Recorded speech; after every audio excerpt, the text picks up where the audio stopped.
सभी मित्रों को प्रेम भरी राधे राधे। अगर आप एक सफल ज्योतिषी बनना चाहते हैं तो सरल उपाय है, बहुत पैसा भी कमाएंगे। बिल्कुल सरल उपाय है।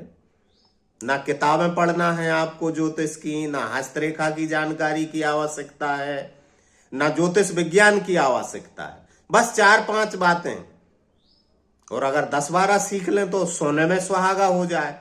एक सफल ज्योतिषी बन जाएंगे, लोग दंडवत हो जाएंगे।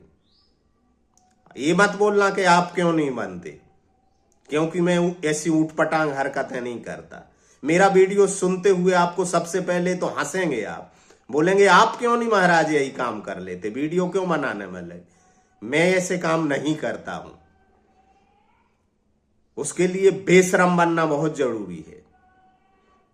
महान ज्योतिषी बनने के लिए महान बेशरम बनना पड़ेगा, महान झूठा बनना पड़ेगा, महान मक्कार बनना पड़ेगा, कर्ज से दबे हुए लोगों को धोखा देना पड़ेगा, सीधे साधे और परमात्मा पर विश्वास करने वाले लोगों को ठगना पड़ेगा आपको। ये तो पहले ही स्वीकार कर ले। तो सबसे पहला पॉइंट तो ये है कि जिसकी आप हस्तरेखा देखें, जिसकी कुंडली देखें, जिसका ज्योतिष विश्लेषण करें, उसकी प्रशंसा करें। पहला पॉइंट है, आप बहुत भले व्यक्ति हैं। हस्तरेखा देखें या कुंडली, उसकी प्रशंसा करें, बुराई एक भी नहीं करना। और दूसरा पॉइंट यह है कि उससे बोलें कि पैसा तो बहुत आता है, आपके पास बहुत पैसा आता है, लेकिन ठहरता नहीं है, रुकता नहीं है। ये सब पर लागू हो जाएगा। ये रामबाण दवाई है, सभी रोगों पर चलती है। सबके पास पैसा आता है, किसके पास रुकता है पैसा? पैसा जाने ही के लिए आता है। और दूसरी बात ये बोलना है उसको कि आप हमेशा दूसरों का भला करते हैं, आपने कभी किसी का बुरा नहीं किया है। ये बात 100 में से 100% लोग स्वीकार करेंगे। कितना भी पापी हो, कितना भी बुरा करने वाला हो, वो अपने आप को बुरा कहां मानता है। महादुष्ट से भी आप बोलेंगे कि आपके अंदर प्रेम बहुत है, आप हमेशा दूसरों की भलाई के लिए अपनी जान लगा देते हैं। वो जो जान लेने वाला है वो भी मानेगा कि सही बोल रहे महाराज जी, क्योंकि अपने आप को कौन दुष्ट मानता है। बोलना आप बहुत सज्जन व्यक्ति। और एक बात ये बोलना है, आगे की बात ये है कि जिसका आप ज्योतिषी विश्लेषण कर रहे हैं, हस्तरेखा देख रहे हैं, कुंडली देख रहा है, उससे बोलना है कि भैया आपने बहुत भला किया लोगों के साथ, लेकिन भलाई के बदले में आपको हमेशा बुराई मिली है। वो बहुत प्रसन्न हो जाएगा, क्योंकि ये समाज का नियम है, तुम भला करो, बुरा करते हैं लोग। आगे की बात बोलना है कि भैया आप कहां से कहां होते, लेकिन अपनों ने ही धोखा दिया है आपको।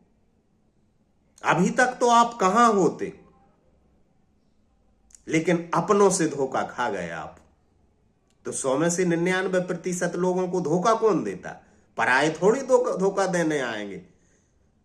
कोई अमेरिका लंदन से थोड़ी धोखा देने आएगा। धोखा भी तो घर के ही देते हैं, अपने ही देते हैं, या तो मित्र या रिश्तेदार, भाई बंधु, भाई बहन, पति पत्नी एक दूसरे को धोखा दे रहे। धोखे से संसार चल रहा। तो जरूर बोलना कि तुम्हें अपनों ने ही धोखा दिया है। एक शायरी भी बोल देना कि तुम्हें तो अपनों ने लूटा, गैरों में कहां दम था। ऐसा कुछ बोलना उनको, थोड़ी मीठी भाषा बोलना, और प्रशंसा भी करते जाना।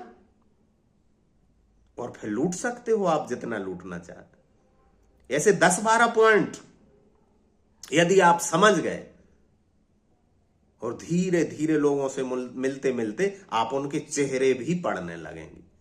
देखना बागेश्वर बाबा को क्या बोलते हैं, घर में क्लेश है तो 100 में से 100% लोगों के घर में क्लेश है। और जो वहां आ रहा है अक्सर गरीब लोग आ रहे हैं, और नेता आ रहे हैं तो उनका उपयोग करने आ रहे हैं। तो घर में क्लेश है, डॉक्टर को दिखाया है, इंफेक्शन बताया है, तो 100 में से 100 बीमारियां इंफेक्शन के कारण होती हैं। वो इतना डरा हुआ, इतना दुखी रहता कि वो सोच नहीं पाता कि ये तो मैं भी जानता हूं। आशीर्वाद है। यदि सफल ज्योतिषी बनना है तो कुछ पॉइंट समझना पड़ेंगे, लेकिन ना बने तो ज्यादा अच्छा है, क्योंकि मैंने पहले ही बता दिया कि सीधे साधे भोले भालों लोगों को ठगना पड़ेगा, आपको झूठा बनना पड़ेगा, आपको धूर्त बनना पड़ेगा, आपको बेईमान बनना पड़ेगा, आपको निर्दयी बनना पड़ेगा यदि ज्योतिषी बनना चाहते हैं तो।